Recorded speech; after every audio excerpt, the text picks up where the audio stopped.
Em nome do Pai, do Filho e do Espírito Santo. Amém. Querido irmão, querida irmã, paz e bem. É na alegria do Espírito Santo que aqui mais uma vez nos encontramos no canal para a reflexão do Santo Evangelho. Hoje a Igreja nos fala através do evangelista São João, capítulo 6, versículo do 44 ao 51. O Senhor esteja conosco, Ele está no meio de nós. Proclamação do Evangelho de Jesus Cristo segundo São João. Glória a vós, Senhor. Ninguém pode vir a mim se o Pai que me enviou não o atrair, e eu hei de ressuscitá-lo no último dia. Está escrito nos profetas: todos serão ensinados por Deus. Assim, todo aquele que ouviu o Pai e foi por ele instruído, vem a mim. Não que alguém tenha visto o Pai, pois só aquele que vem de Deus, esse é que viu o Pai. Em verdade vos digo, quem crê em mim tem a vida eterna. Eu sou o pão da vida. Vossos pais no deserto comeram maná e morreram. Este é o pão que desceu do céu, para que não morra todo aquele que dele comer. Eu sou o pão vivo que desceu do céu. Quem comer deste pão viverá eternamente. E o pão que eu hei de dar é a minha carne para a salvação do mundo. Palavra da salvação, glória a vós, Senhor. Que as palavras do Santo Evangelho perdoem os nossos pecados e nos conduzam à vida eterna. Amém. Querida Igreja de Cristo, é povo amado de Deus. Hoje o Senhor continua ainda dizendo: ninguém pode vir a mim se o Pai que me enviou não o atrair, e eu hei de ressuscitá-lo no último dia. Então veja que o Senhor continua com essas promessas lindas e verdadeiras. Ressalta dizer que aqui é Deus quem fala, não é o homem.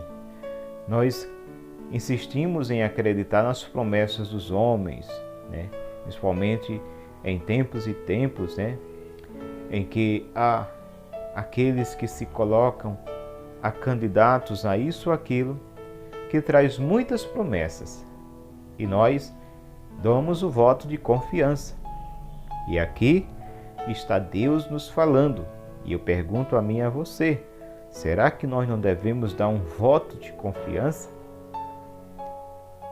Ninguém pode vir a mim se o Pai que me enviou não o atrair, e eu hei de ressuscitá-lo no último dia. Então, Jesus diz: eu vou ressuscitá-lo. Então, o Senhor é aquele que traz ressurreição, é aquele que conquistou. Na cruz, quando os inimigos do Senhor olhavam para aquela cruz e diziam assim: salvou a tantos e a ele mesmo não salva. Cadê? Ele disse que era Deus, que se igualava com Deus, que era filho de Deus. Ele disse que tinha um poder de perdoar pecado, e ele ressuscitou mortos, e ele fez isso, e ele fez aquilo, e agora ele não pode salvar a ele mesmo. Agoniza na cruz, está morrendo. Era assim que os inimigos do Cristo pensavam, falavam. E se a gente for ver nos dias de hoje, meus irmãos, quando a pessoa se dedica muito a uma vida de intensa oração, uma vida de ascese, quando a pessoa ela procura mais viver a proximidade com Cristo pela via da oração, e às vezes aquelas pessoas críticas, observando às vezes a vida daquela pessoa que passa por diversas situações de turbulências, de tempestades que investem contra essa casa, às vezes as pessoas olham também com o mesmo olhar que esses olharam para Cristo na cruz. Então os inimigos do Cristo olhavam e diziam: ele agora tudo acaba aqui. Mas engana-se. Ali estava começando. Ali estava se concluindo, a missão do Cristo aqui na terra, e iniciando a missão do Cristo de colocar todos aqueles que o Pai o atraiu, todos aqueles que foi entregue a Cristo, colocar no céu. Ele como primícias daquela multidão que ele iria, quando ressuscitasse, ele iria levar junto dele para o céu. Então, na realidade, Jesus não estava morrendo, mas matando a morte. Então, muitas vezes, em diversas situações que acontecem na vida dos amados e amadas do Senhor, até porque lá em Romanos 8:28 diz: tudo concorre para o bem dos que amam a Deus. Então, uma coisa nós devemos ter no nosso coração: amar a Deus em todas as situações. Quer estejamos no momento de alegria, quer estejamos no momento de tristeza, quer estejamos no momento de dor ou não. Amar a Deus em todos os momentos. Tudo concorre para o bem dos que amam a Deus. E Filipenses 4:13, tudo eu posso naquele que me fortalece. Eu sei em quem coloquei minha confiança. Então a promessa do Senhor para nós é vida eterna, é ressurreição. Então não é algo perecível, não é algo que hoje temos, amanhã não temos. O que o Senhor nos promete é a eternidade. E eu ressuscitarei no último dia. Oh glória! Essa é a vontade de Deus. Esse é o projeto de Deus para toda a humanidade quando enviou o Filho. Salvar toda a humanidade. Nos colocar na vida eterna no céu. Ninguém pode vir a mim se o Pai que me enviou não o atrair, e eu hei de ressuscitá-lo no último dia. Está escrito nos profetas: todos serão ensinados por Deus. E aqui volto a dizer, as pessoas tinham Jesus, o admiravam, gostavam das suas pregações, diziam: é um homem sábio, é um rabino, é um grande profeta. Mas ali é muito mais do que um profeta. Ele mesmo dizia: aqui que está quem é mais do que Salomão, quem é mais que Jonas. Ali estava Deus ensinando o povo. E hoje esse mesmo Deus nos ensina. Deus está nos ensinando. Aqui não é a palavra do homem que foi iluminado, aqui é a palavra de Deus. Palavra de Deus. Aqui é Deus falando. É diferente. A gente pode ser iluminado pelo Espírito Santo, que é Deus.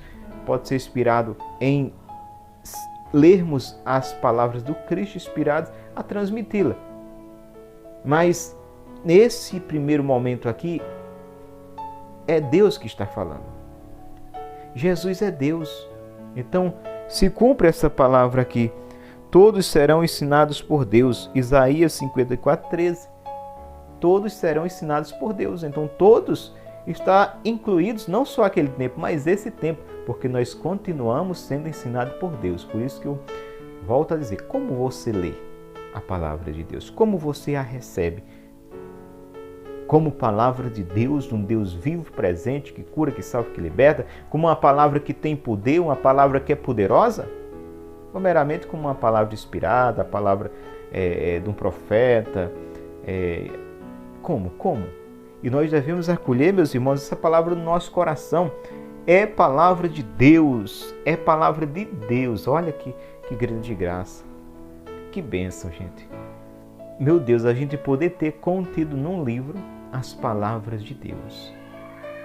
Se não bastasse Jesus ter vindo, morrido, sido martirizado, judiado, torturado, maltratado, morto na cruz, dado a vida por nós, ele deixou a igreja, deixou sua palavra viva e operante poderosamente no nosso meio. Que Deus bom e maravilhoso. Se a gente tivesse noção, se a gente tivesse uma consciência com clara evidência do poder da palavra de Deus, gente, a gente todo santo dia se debruçava nela. Não teria uma família para não ter a palavra de Deus. Não digo só uma palavra, uma Bíblia por família, mas cada um da casa queria, assim como cada um da casa quer um telefone. Tem que ter ali um celular na mão. Até as crianças hoje têm que ter um celular na mão, porque tem ali os programas que ela quer assistir. Então, por que não a palavra de Deus? Se a gente descobrisse, se a gente entendesse o poder dessa palavra, Meu Deus, todo santo dia a gente amanhecia debruçado na palavra e dormia abraçado com a palavra de Deus. E, infelizmente a gente ainda não entende, não compreende. Não é assim? E é preciso pedirmos ao Espírito Santo que venha abrir o nosso coração, abrir o nosso entendimento, né? Abrir a nossa mente para compreendermos o sentido de vivermos, que aqui é a palavra de Deus, e sendo palavra de Deus não cai por terra, não cai por terra. É palavra que cura, é palavra que salva, é palavra que liberta.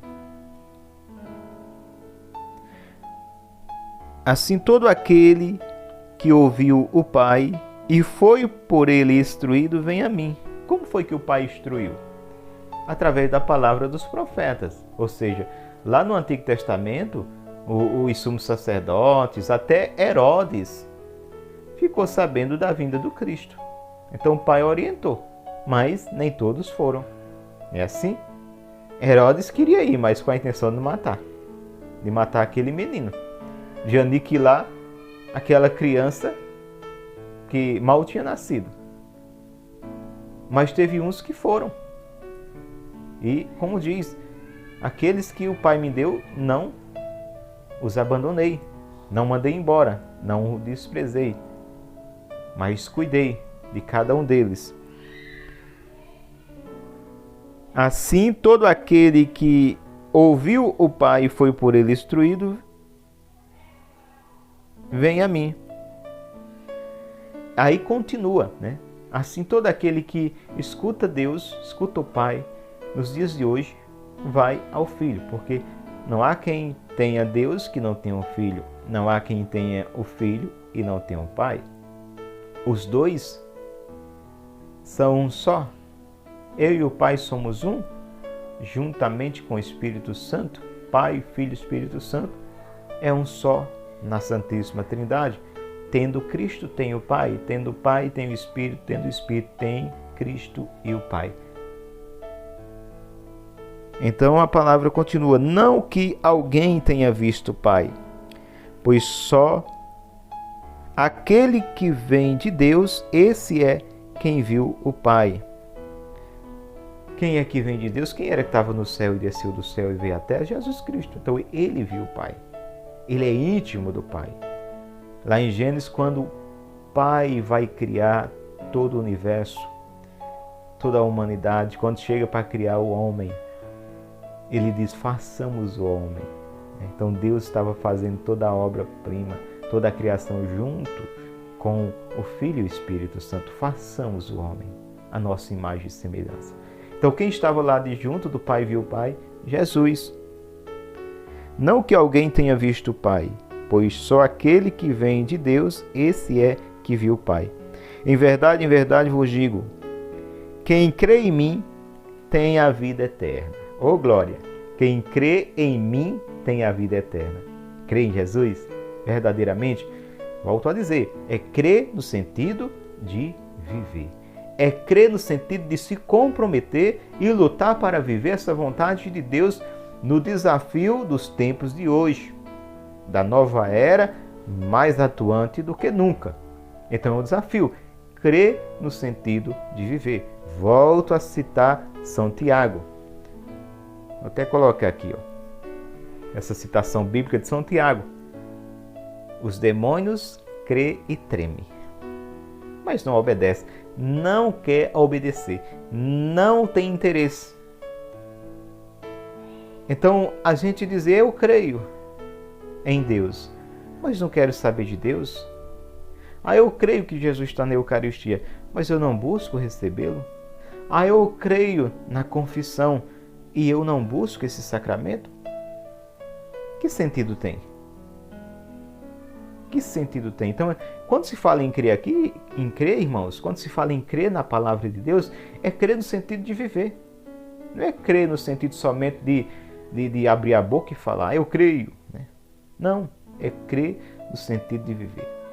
Porque volto a citar o profeta Isaías: esse povo me honra com os lábios, mas o coração está distante de mim. E o próprio Jesus disse: nem todo aquele que me diz Senhor, Senhor entrará no reino dos céus, mas sim aquele que faz a vontade de meu Pai. E aí, buscando outra passagem que Jesus, quando está lá pregando, que chega alguém, diz, tua mãe e teus irmãos estão lá fora e querem te ver. O que é que ele diz? Quem é minha mãe e quem são meus irmãos? Aí aponta para os seus discípulos, minha mãe e meus irmãos são todos aqueles que ouvem, escutam e põem em prática a palavra do meu Pai. O que é que Jesus quer dizer? Que nós nos tornamos íntimo e família dele quando nós colocamos em prática, quando nós acolhemos as palavras dele e colocamos em prática, lutamos para viver a vontade de Deus na nossa vida. Nos tornamos íntimos, assim como a família é íntima, nos tornamos íntimos de Deus. Eu sou o pão da vida. Vossos pais no deserto comeram o maná e morreram. Este é o pão que desceu do céu, para que não morra todo aquele que dele comer. Eu sou o pão vivo descido do céu. Quem comer deste pão viverá eternamente. E o pão que eu hei de dar é a minha carne para a salvação do mundo. Oh glória! Eu sou o pão. Queremos ser alimentados na nossa caminhada? Queremos sobreviver às avalanches das descrenças, das heresias, das negações no tempo moderno? Nos alimentemos deste pão da vida que é Jesus. E aí Jesus se doa na palavra como alimento. Jesus se doa na Eucaristia por excelência como alimento. É a minha carne. Ele está falando aqui abertamente, sem nenhum enigma. Não é parábola, ele está falando claramente. A minha carne eu dou como alimento. Vossos pais comeram no deserto o maná, morreram. Mas quem comer deste pão que eu der, e este pão é a minha carne que eu dou, jamais vai provar da morte, mas vai ter vida eterna. Oh glória! Oh promessa linda de Deus, gente. Vamos crer, vamos acreditar. É Deus que está falando. Todos serão ensinados por Deus. Então, eu só estou transmitindo algo que é Deus que está falando. É palavra de Deus, é palavra de Deus. Não é palavra de Pedro, não. É palavra de Deus. Glória a Deus, Senhor. Bendito seja teu santo nome. Que maravilha. Que possamos acolher essas palavras no nosso coração, meu irmão, minha irmã. Procura conhecer mais esse Deus que é amor e misericórdia. Se tu não tens a palavra, adquire a palavra de Deus. Busca conhecer Jesus através de sua palavra. Busca provar dessa graça grandiosa que é o poder de Deus que está aí, liberado a todo aquele que crê. Quem crê será salvo. Se creres, verás a glória de Deus. Jesus fala assim. E como ter fé? Diz que a fé se obtém pela palavra, pela pregação da palavra, em conhecer a palavra. Então, busquemos ter intimidade com Cristo através de sua palavra. Que essa palavra nos alimente, nos fortifique e que possamos cada vez mais, com decisão no nosso coração, dizer: eis-me aqui, Senhor, para te servir, para estar à disposição da tua santa palavra. Eis-me aqui, Senhor, dai-me forças para testemunhar a tua santa palavra através de minha vida. Eis-me aqui, Senhor. Diga sempre: eis-me aqui, Senhor. Dai-me a força do céu, dai-me a graça do alto, Senhor, para sobreviver em meio a tudo aquilo que quer me sufocar, que quer me fazer perecer. Amém. Louvado seja nosso Senhor Jesus Cristo, para sempre seja Deus louvado. Aqui foi mais uma reflexão no canal, amado irmão, amada irmã, e até a próxima oportunidade, se assim Ele, que é Deus, nos permitir. Paz e bem.